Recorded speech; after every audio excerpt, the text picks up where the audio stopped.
Welcome to Crest, where we focus on fundamentals for our direction and then technicals for our timing and entries.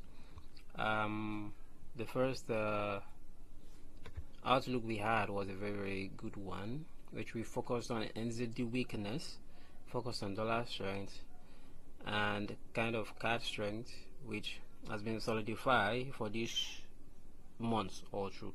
So we're looking at CAD strength, USD strength. But we could look at what one of the outlooks we had last week, which, if you remember very well, we spoke about NZD card short, which this is a beautiful short all through, and we spoke about NZD Swiss, which this was the analysis that there's going to be one more push to the upside to mitigate this area. Then we can look for short, which it's a beautiful ride. And we spoke about Euro USD weakness exactly at this supply, which is fantastic. You spoke about the USD GP USD weakness. This week we were looking at USD CPI data on Wednesday. We're looking at pound data on Wednesday too. The inflation data, which is at 2.6. If you look at the previous, we've been looking at 1.7, 2.3, 2.6. It's been climbing. So we should come out as expected.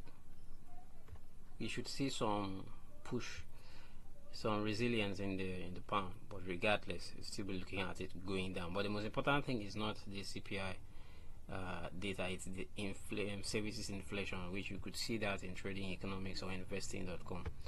And you have this CPI on the USD. So here's the thing, they're expecting it to climb. At the forecast is 2.9. so even if the previous was 2.7, even if it comes at 2.8 or 2.7, it's still good for the USD, but it's going to just give pullback on the USD. So there's just going to be a small pullback. They need to continue to the upside to just trick a lot of people to be selling the USD. So we have the employment change for the Aussie, and if this data should come out positive, it will be good for the Aussie regardless. The pound, if we see, the GDP is has been negative for the past 2 months. So this 0.2 growth also help boost them, because one of the things they are looking out for is for their GDP to be in the upside. Retail sales, okay, it's one of the data to be looking out for. We have retail sales for the pound, and that should be it. It's just basic stuff. But remember that China is still weak anyways. So going to our chart, without further ado, we'll look at the Dixie. Looking at this price from the monthly, we said this could be our higher high, higher low, and then this is a higher high. So we'll be expecting the Dixie to continue to the upside as much as possible. Looking at it from a weekly standpoint, this is our higher high, higher low. So this is a higher high. Probably we could see some form of rejection anywhere here to pull back. But the question is, where is it going to pull back to? Because last week it pulled back at this fair value gap or imbalance, you guys call it, and it's reacted from this D1 demand. Now looking at it very well, this is our higher high, our higher low. This is a bullish leg on its own. So internal leg, we will be having this as higher high, higher low.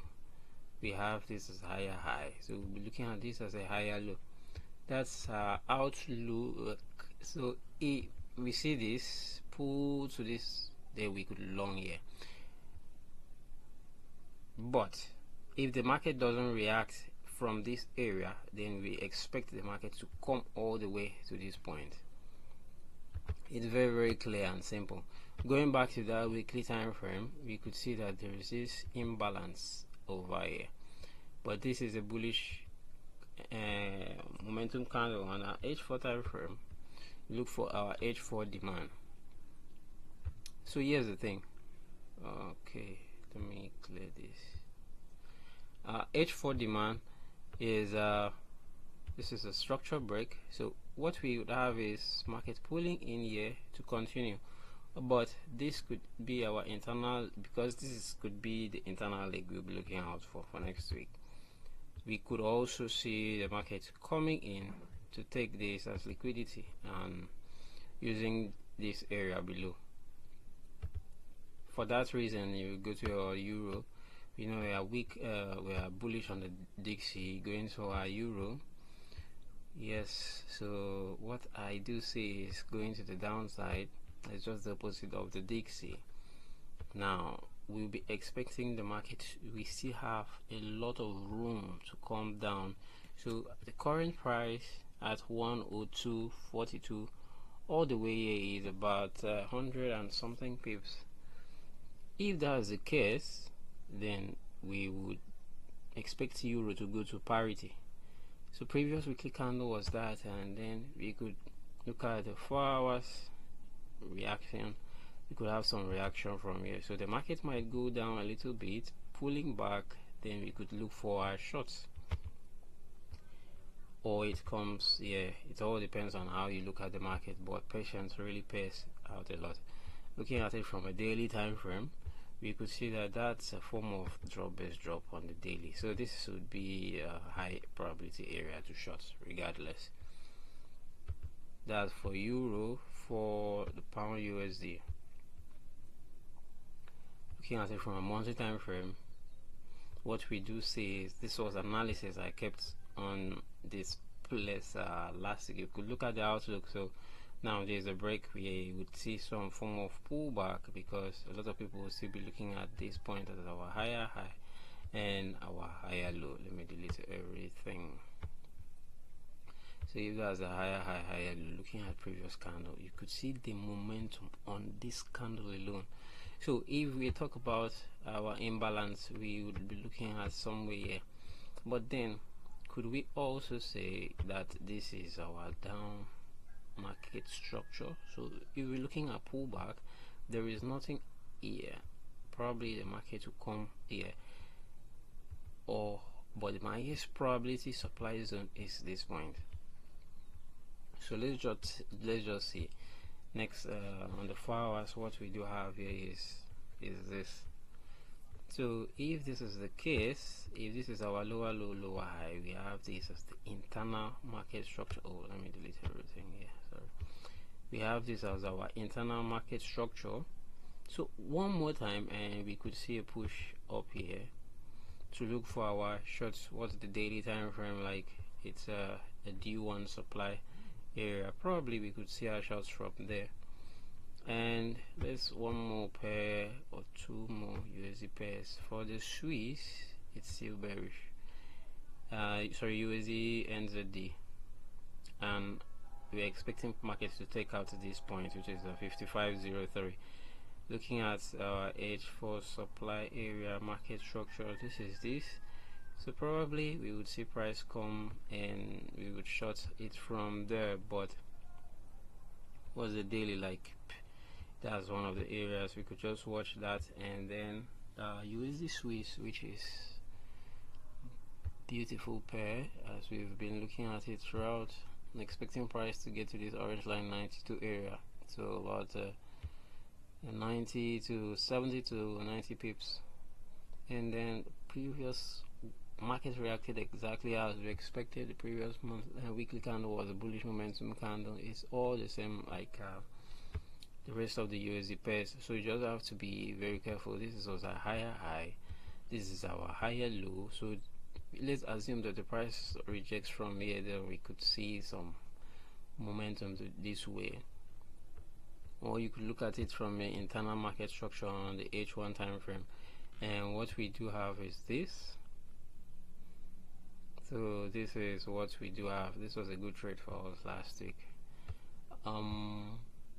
For that, we would now go to NZD card, which we still focused on shorting. Last week, this is what we expected, and it's all the way down to the beautiful pair, beautiful setup. So we had our 100 and something pips to the downside. So we would still be looking at shorts.